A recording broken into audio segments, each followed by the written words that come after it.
특사로 유럽을 방문해서 거기를 크게 설명하고 돌아오신 박근혜 의원님 질의 있었습니다만 박근혜 의원님은 국민의 복지 정진, 특히 힘없고 의지할 것 없는 약자의 편에서 늘 걱정하고 계신 분이시죠.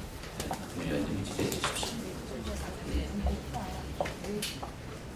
박근혜 의원님은 먼저 보험 약가 제도 개선 대책과 관련해서 질의드렸습니다.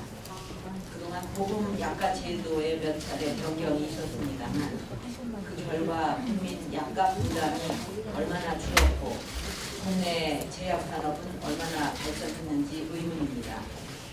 이번에 정부가 다시 의약품 리베이트를 근절하고 보험약가 제도를 개선하겠다고 나섰는데 이번만큼은 정말 현장에서 제대로 작동되는 제도가 되기를 바라는 마음으로 질의를 하겠습니다.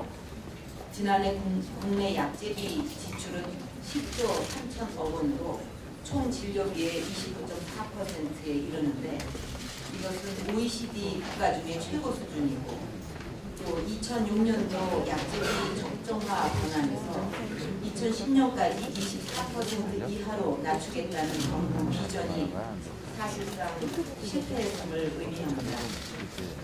또 국내 제약산업을 보면 제약회사와 도매업체 수가 다른 나라에 비해서 많기 때문에 이런 제약회사 도매업체들이 영세하고 또 신약 개발보다는 국제약 판매에 치중하고 있는 시점입니다. 이렇게 해서는 우리의 바이오 산업이 장차 대한민국의 미래를 책임질 핵심 산업으로 성장할 수 있을지 걱정입니다. 저는 이번 제도 개선을 통해서 국민의 약값 부담 절감 그리고 바이오 산업의 발전이라는 이 두 개의 목표가 함께 달성될 수 있어야 한다고 생각합니다. 현재의 가격 거품은 최대한 걷어내고 미래의 신약 개발을 위한 발판을 마련하기 위한 열쇠는 바로 시장의 투명화에 있다고 생각합니다. 현재 시장에서 거래되는 의약품의 실거래가는 아무도 모른다고 합니다. 정부도 모른다고 합니다. 정책 결정자도 실거래가를 모르는데 어떻게 실거래가 상환제가 제대로 작동할 수가 있겠습니까? 이처럼 실거래가 파악이 어려운 이유는 개별 실거래가 상환제라는 제도의 문제점이기도 하지만 제가 보기에는 실거래가를 파악하려는 정부의 노력이나 의지가 미흡한 데서 비롯되는 부분도 크다고 생각합니다.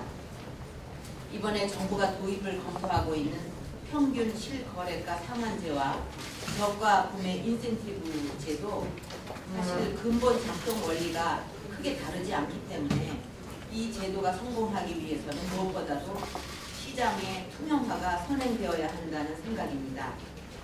시장의 투명화를 위해서 현재 신고되는 전산 자료에만 의존하는 것을 탈피해서 실거래에 대한 현장 조사를 더욱 강화하고 카드 결제와 같은 자기 매체에서 나오는 자료를 적극 활용하는 것이 필요하다고 생각을 하는데 장관께서는 이런 문제를 해결하기 위해서 어떤 준비를 하고 계신지 또 구체적인 계획이 있다면 답변해 주시기 바랍니다. 존경하는 박근혜 의원님께서 주신 질문에 대해서 답변드리겠습니다.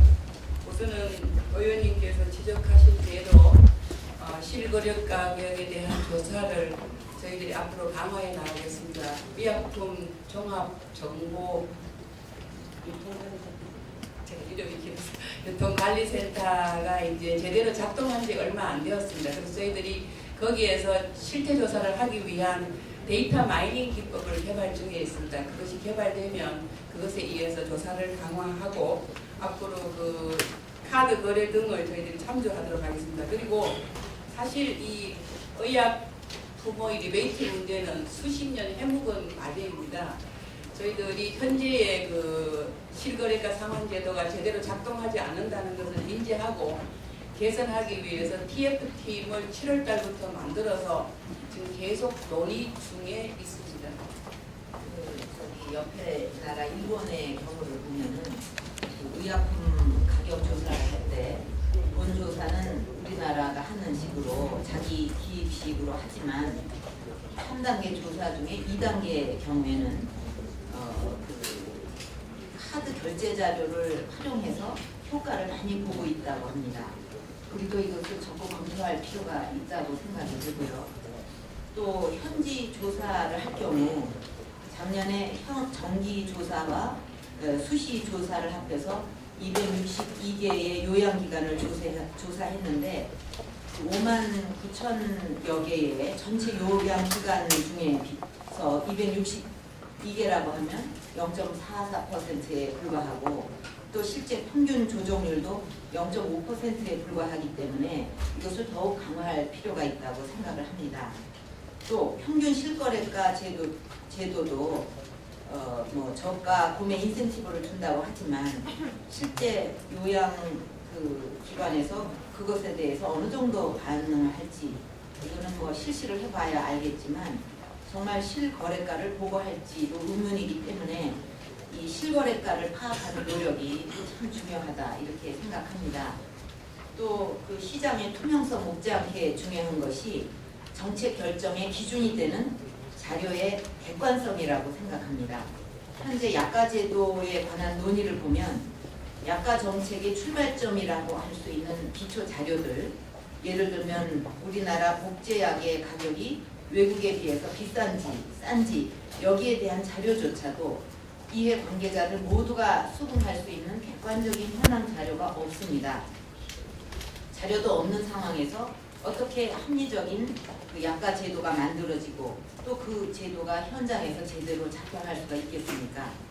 저는 합리적인 약가 정책이 수립되기 위해서는 약가를 비롯해서 우리나라 제약산업의 현황을 객관적으로 보여줄 수 있는 자료가 필요하다고 생각합니다.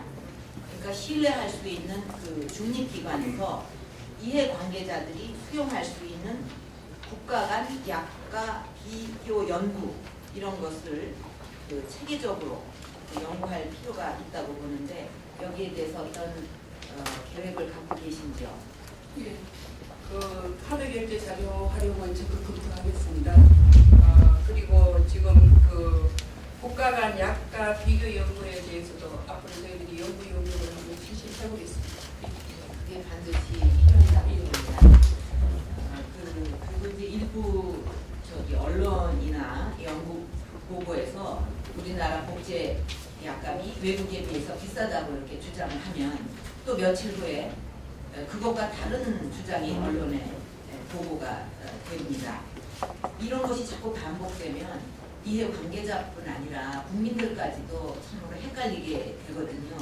그래서 정부에서 신뢰할 수 있는 중립기관에 의뢰해서 적어도 어느 정도는 합의가 가능한 그런 자료를 만들어야 할까로 생각합니다. 정책 만드는데 기초 그 자료에 대한 합의도 없이 어떻게 실행 가능한 또 수용 가능한 정책을 만들 수 있겠는지 꼭 이번에 실천을 해주시기 바랍니다. 그리고 두 번째는 실종 아동 문제에 관한 것입니다.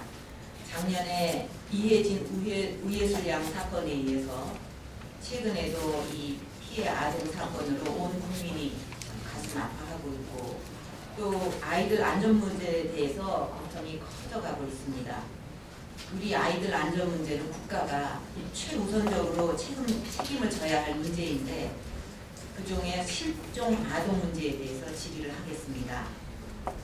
2005년도에 실종 아동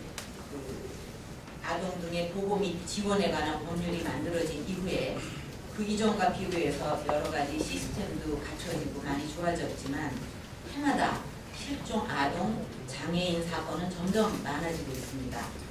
가족과 생이별한 채 살고 있는 아이들과 부모님들의 고통을 생각한다면 정부에서 좀 더 적극적으로 나서야 할 것입니다.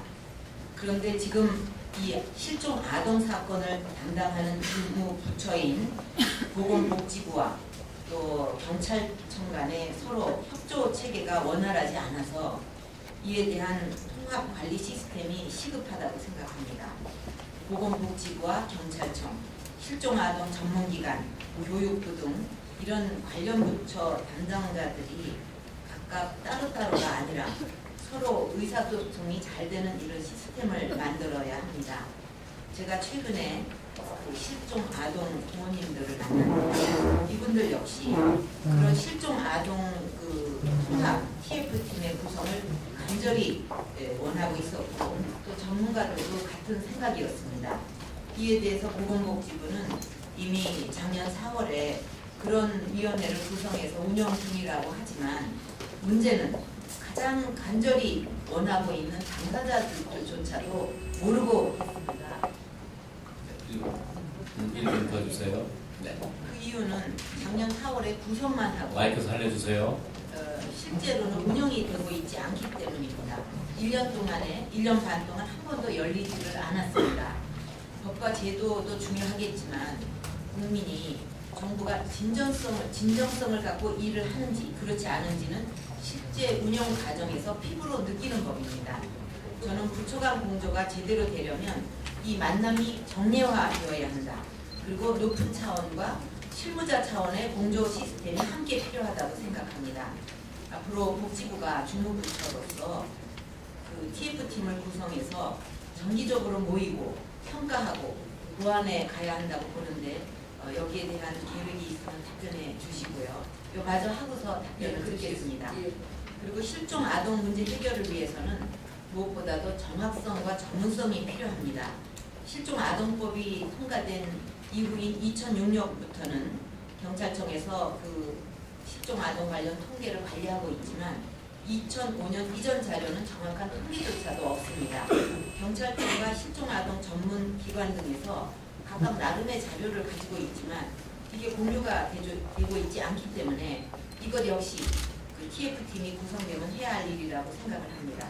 또 전문성 면에 있어서도 지금 경찰이 실종 아동 전담반이 경찰에 있기는 하지만 사실 경직이 대부분이고 전담이 아닙니다. 매일 새로 발생하는 이 사건을 해결하기도 바쁘기 때문에 특히 장기 실종 아동 문제는 아예 엄두조차도 내고 있지 못한 형편입니다.